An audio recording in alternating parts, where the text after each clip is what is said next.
Hari-hari ini lagi viral berita seorang Gus yang mungkin berceramah dengan kalimat yang kurang baik, mungkin diniatkan guyon tapi malah melukai hati orang lain. Tapi Masya Allah Gus Bahak guyon tapi tidak pernah melukai hati orang lain. Nah pertanyaan saya Gus, ngapunten, karena ini pasti ke Gus Bahak, tidak mungkin ke Gus Quraisy Shihab, tidak mungkin. Karena pasti Gus Bahak.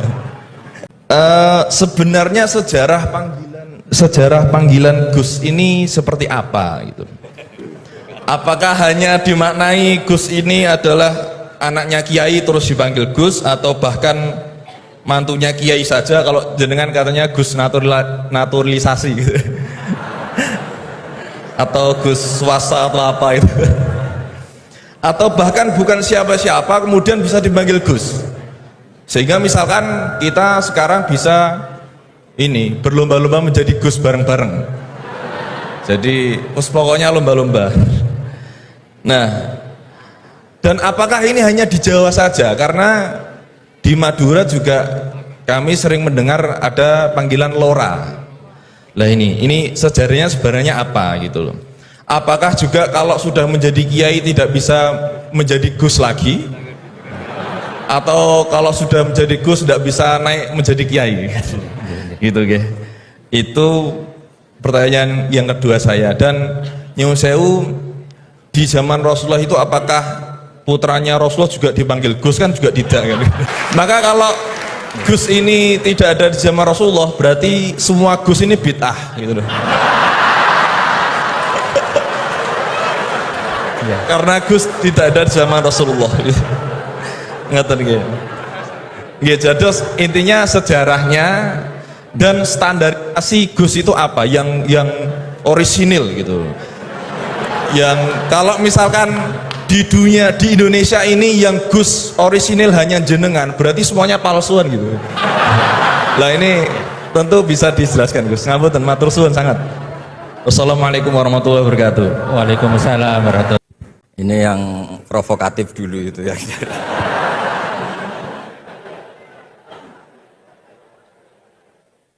Semoga diampuni oleh Allah Ta'ala.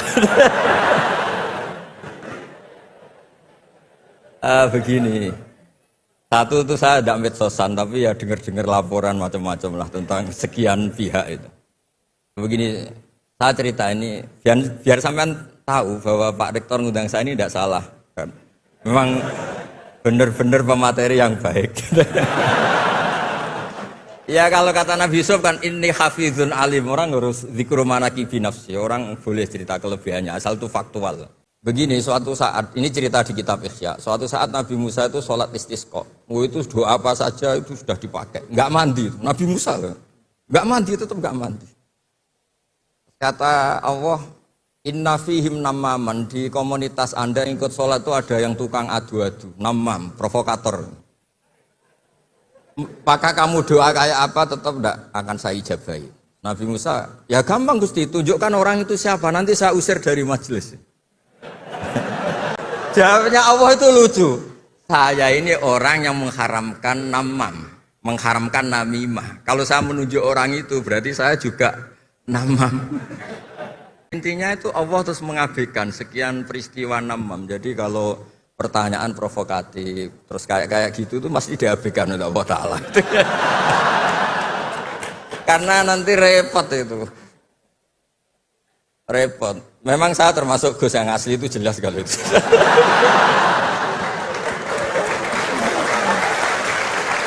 Itu, nah ini Pak Fatullah tahu betul keluarga saya karena beliau orang Jepara, ngajinya di Kudus. Ya, terus masalah fatwa tadi, fatwa sosial itu atau memahami pakai terjemah begini seperti yang dikatakan Pak Kures. Ada pegangan yang umum kayak sidik, amanat, tabligh, fatona. Itu memang lewat terjemah nggak apa-apa. Tapi ada terjemah yang nggak mengganti bahasa Arab. Misalnya kata sembahyang, mungkin perasaannya orang Bali sembahyang itu apa, perasaan kita sembahyang itu apa, itu kan subjektif. Misalnya begini, ada ayat yang agak sensitif. Ketika Anda salah paham dengan istri itu wadribuhun, fahjuruhunna fil madoji wadribuhun. Itu kan riskan betul. Maka pukullah istri kamu. Pukul itu kan konotasinya itu buruk.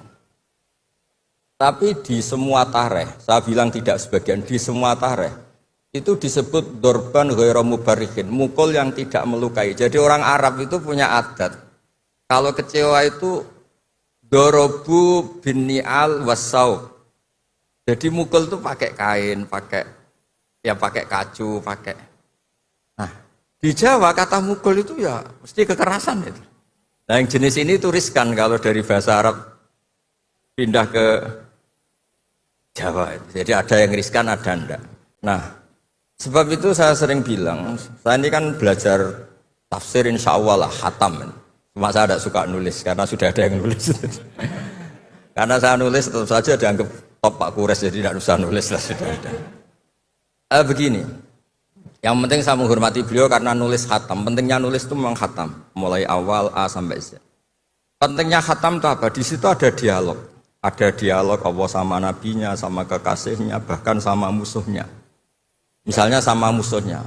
Itu Nabi Musa masih dibilangi sama Allah, faqula lahu qawlan layyinan. Ini penting saya utarakan. Nah, suatu saat Harun Ar-Rasyid ini didatangi ustadz, mungkin ustadz yang amatir lah, masih latihan ustadz, jadi masih ekstrim gitu. Ya Amirul Mukminin, ini nasihun lak, famusyaddidun alaika, fala tajidanna fi nafsika aliyya syai'an. Ya sampai latihan bahasa Arab nanti Pak Rektor. Bukan Anda, Gus naturalisasi tadi Anda. Saya akan memberi nasihat engkau, kemudian cara nasihat saya itu musyaddid, ekstrim. Maka jangan kamu anggap serius. Maksudnya jangan penjarakan saya ketika saya nasihat ke kamu ini kasar. Jawabnya Harun Ar-Rasyid itu langsung bilang gini. Bilang ya jahil, ini karena Arab. Orang Arab itu kalau ngomong jahil itu tidak sekasar yang kamu bayangkan, karena makanya bahasa Arab itu susah. Saya itu ini cerita ke Pak Kures, ini curhat, bukan cerita mufti curhat. Di Jawa kalau maknani wailak waihak itu ciloko kue. Padahal sering Nabi itu kalau kecewa sama seseorang bilang wailak sama waihak. Akhirnya santri tanya, lo katanya Nabi itu halus sopan santun kok ngendikan wailak waihak, yang artinya itu celaka kamu. Ada orang tanya Nabi dan orang itu tidak paham. Nabi ngendikan apa? Sakilat ka umuk. Cek siale mbokmu dah anak kue. Diterangkan enggak paham. Tapi sarah-sarah kayak kitab Irsyadus Sari itu bilang gini. Kalimatu tarohumin wa talatufin. Ini kalimat yang orang Arab tuh merasa dekat sehingga bilang wailak. Tapi Kiai Jawa tetap saja maknani ciloko. Masalahnya di konteks itu yang dawuh itu Kanjeng. Nah, saya ngendikan ini orang Solo ini kan enggak apa-apa. Kayak bakat gitu aja terus orang itu. Yang seperti ini nggak bisa dipindah ke terjemah. Dan itu saya teliti dari sekian tradisi. Ya tadi kayak wadribuhun. Makanya terus ulama nyusuli dorban ghairu mubarrihin. Mukul tapi tidak melukai. Karena orang Arab itu biasa kecewa mukul pakai peci. Tapi kalau orang Jawa nggak bayang mukul. Kedua misalnya contoh mahar. Orang Arab kalau masih mahar itu banyak. Karena jumlah bahar banyak, kemudian setelah suami istri hubungan intim, setelah dicerai itu kadang kepikiran ngambil, karena maharnya misalnya Alphard, 1 miliar, gedung. Sehingga harus ada pelarangan mengambil ulang mahar. Wa in aradtum istibdala zawji makana zawji wa ataitum isdahunna qintaran fala ta'khudhu minhu syai'a. Atakhudunahu buhtana wa itsmam mubina. Terus wa kaifa ta'khuduna?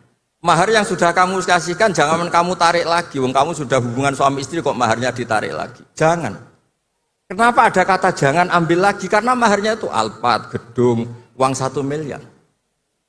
Dulu Pak Rektor ketika nikah itu seperangkat alat sholat, gak dilarang juga gak akan diambil itu.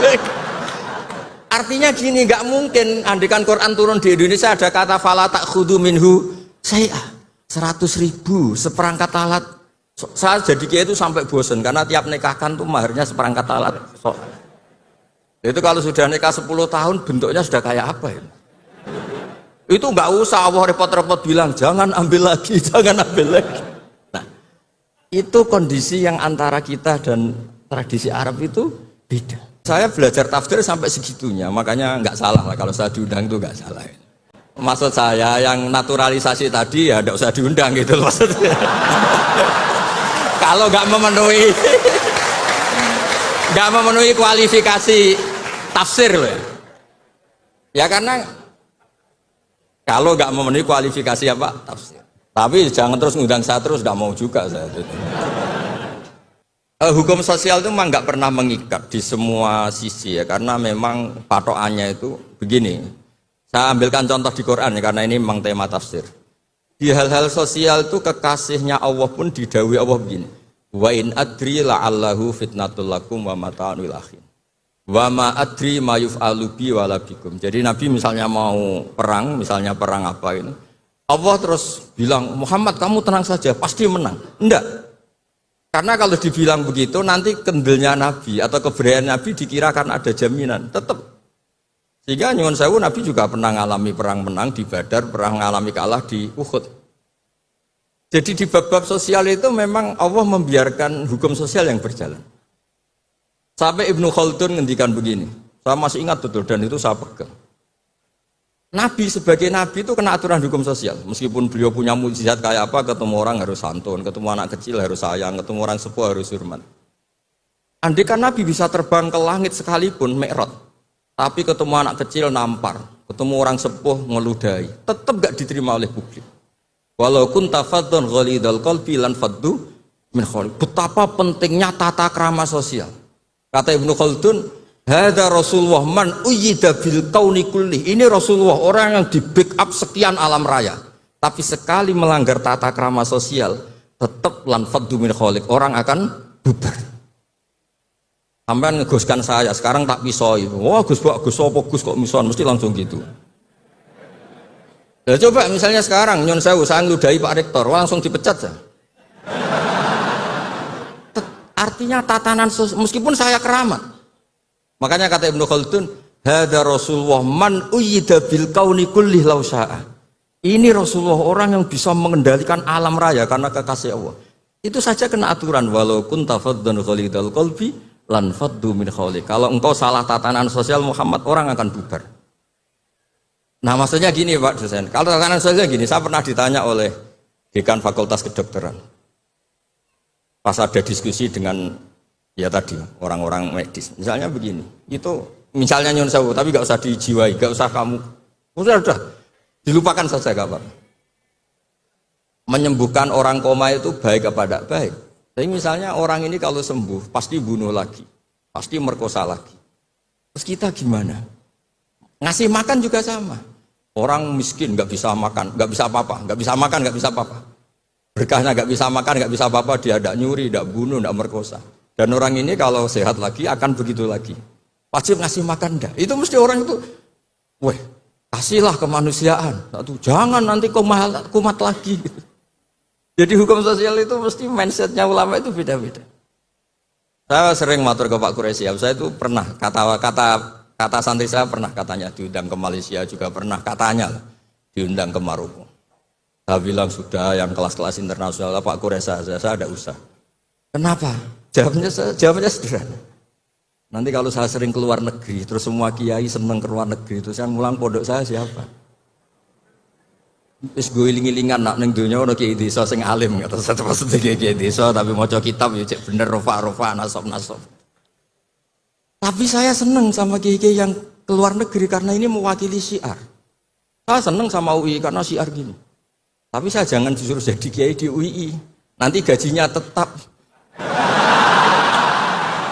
Kalau kiai kan sering dapat gaji min haitsu la yahtasib.